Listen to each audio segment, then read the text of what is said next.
It was safe to say that Nels Anderson had been drinking when he encountered the bear.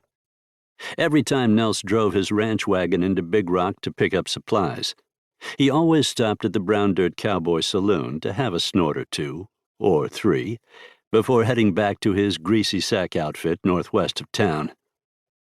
Smoke Jensen happened to be in the settlement that same day, having come in to send some telegrams related to business concerning his ranch, the Sugarloaf.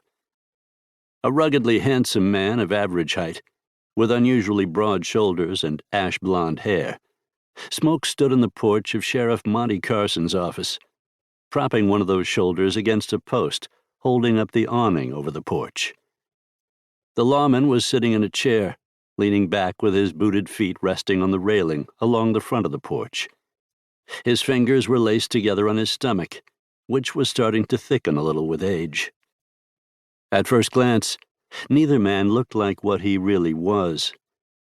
Smoke was, quite probably, the fastest and deadliest shot of any man who had ever packed iron west of the Mississippi, or east of there for that matter.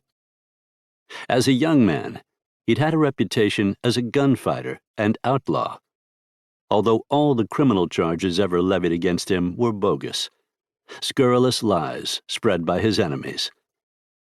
These days he was happily married, and the owner of the largest, most successful ranch in the valley. In fact, the Sugarloaf was one of the finest ranches in all of Colorado. Smoke was more than content to spend his days running the spread and loving Sally, his beautiful wife. Despite that intention, trouble still had a habit of seeking him out more often than he liked.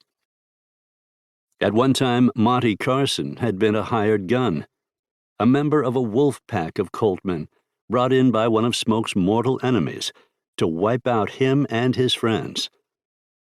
It hadn't taken Monty long to figure out who was really in the right and switch sides. He had been a staunch friend to Smoke ever since, even before Big Rock had been founded and he'd been asked to pin on the sheriff's star. Pearlie Fontaine, another member of that gang of gunwolves, had also changed his ways and was now the foreman of the Sugarloaf. Smoke couldn't have hoped for two finer, more loyal friends than Monty and Pearlie.